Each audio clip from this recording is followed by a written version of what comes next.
In today's video, I'm going to share with you the 6 questions that you need to answer for your prospect to say yes, whether that is in a call or in a proposal that you're sending out. Hi, my name is ZJ and I'm a business and sales strategist for boutique consultancy owners. Most people think that sales is just a matter of trying to convince a prospect to work with you. And yes, that's true, but we're not going to do this in a salesy way. If you do sales right, you actually are answering questions that your buyer has on their path to wanting to solve a problem that can be solved with your services or your solution. Even when you buy something yourself, you go through a process in your head that you might not be aware of. And this process is basically a conversation that you have with yourself.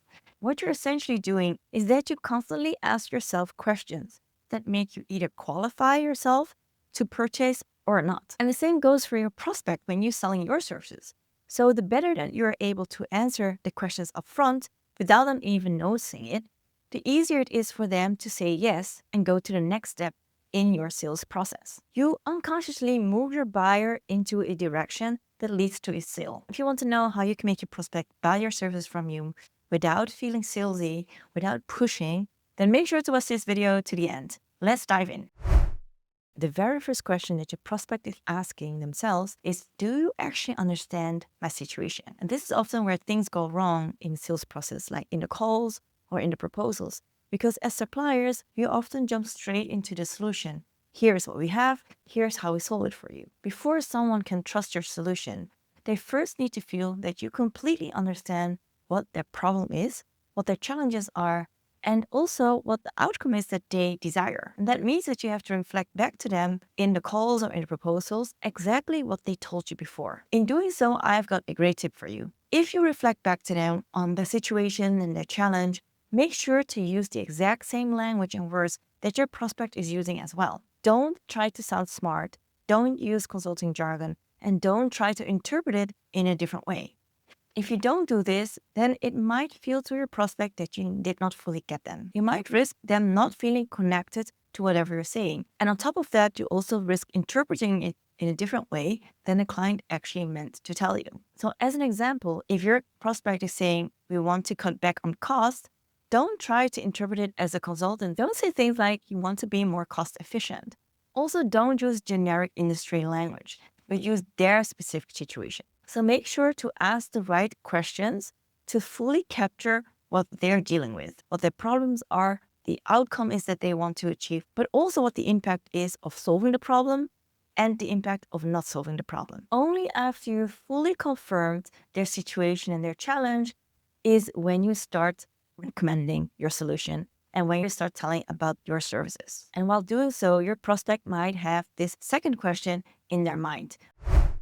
They want to know whether the solution that you're proposing is actually going to work for them. Your client is not really buying a service. They're actually buying the belief that your solution can help them solve their problem. And that means that you have to connect your expertise to their situation. This step and this question is the perfect moment for you to show your expertise and to show that you know what you're talking about. And you, as the expert, know exactly what steps or what elements are needed to get them from A to B. If I look at the proposal that I've reviewed, a lot of times what I see is that the service provider is just listing out the steps. Step 1, step 2, step 3. But that is actually not enough.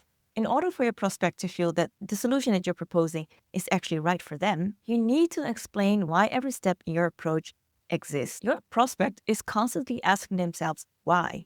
Why is this in here? Why do I need to do this? Why do we need to work on that? In other words, your prospect needs to know why each element in your approach is necessary for their end result. And once it makes sense to them, you will get their buy-in. If you don't answer those why questions, they might hesitate here and there and wonder why this approach is the way it is. If your client feels understood and you've been able to position yourself as the expert, then the next question will pop into your prospect's mind, which is, how does it work? Now they want to have more details on what it actually is that they are going to do. They want to have clarity on a couple of things. What's the process? What are the activities? What is the timeline? And what is it they can expect? They want to know what the exact path forward is. And if this part is vague, then it creates hesitation on your prospect side. However, if you show clear steps of the approach, then they can already start mentally planning it in their head. If they can imagine the process, they can imagine working with you. A bonus tip for you here: know your prospect's schedule before you're even showing the timeline. Because that way you can take into account already maybe some projects that they're doing, some deadlines that they have coming up. And showing that you are working around these projects and deadlines makes them feel that they can actually do the work. And that brings me to the fourth question that they have in mind.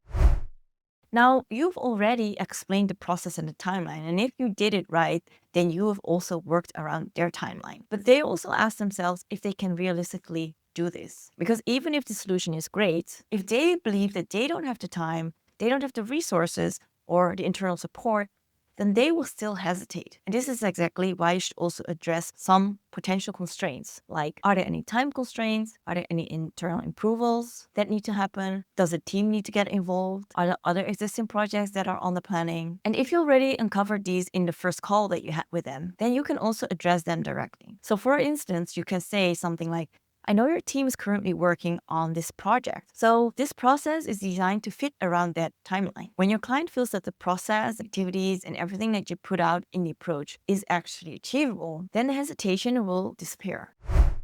Now that your client is warmed up on the solution, they feel that you understand them and they see that it can work for them, they do still have the question of whether or not they can trust you. It's more about trusting whether or not this will work for them and whether you can deliver the specific results. And this is where you can mention things like case studies, previous clients that you worked with, testimonials, or past results that you got for your clients. Trust is not built, however, just by showing these examples of case studies and testimonials. Actually, throughout your whole conversation, the trust is being built when you show that you understand them, when you show that you have a solution for them, whether that is a tailored one or not, and when you show that you've thought through their constraints. The prospect trusts you, they feel that you understand them and you have this whole plan for them that they trust can work for them as well. Of course, there is one more question that they will ask, which is it worth it? Or in other words, is it worth the investment? Only now the price will enter the conversation.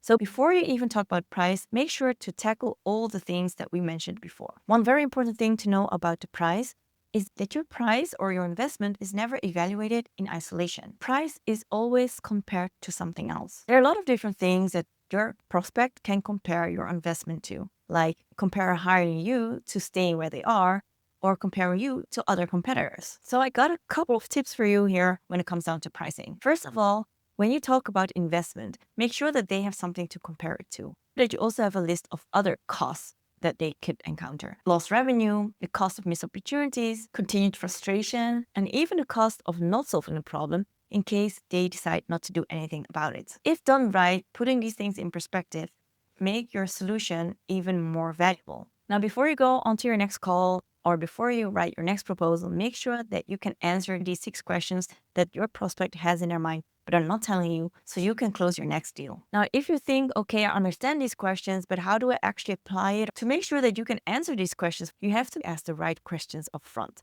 And usually that is during like a first discovery call or an intake call that you have with your prospect. I've got a free guide for you with 12 high impact discovery call questions that make sure that you ask the right questions upfront so you can offer a better fit solution and write a better proposal for your next prospect. You can check the description below this video to download that guide. Now, if you're currently writing a proposal, make sure to not make the 5 mistakes that I discussed in this video over here. If you like this video, then please give me a thumbs up on this video and subscribe to my channel as well. Okay, that's it for today, and I'll talk to you in the next video. Bye!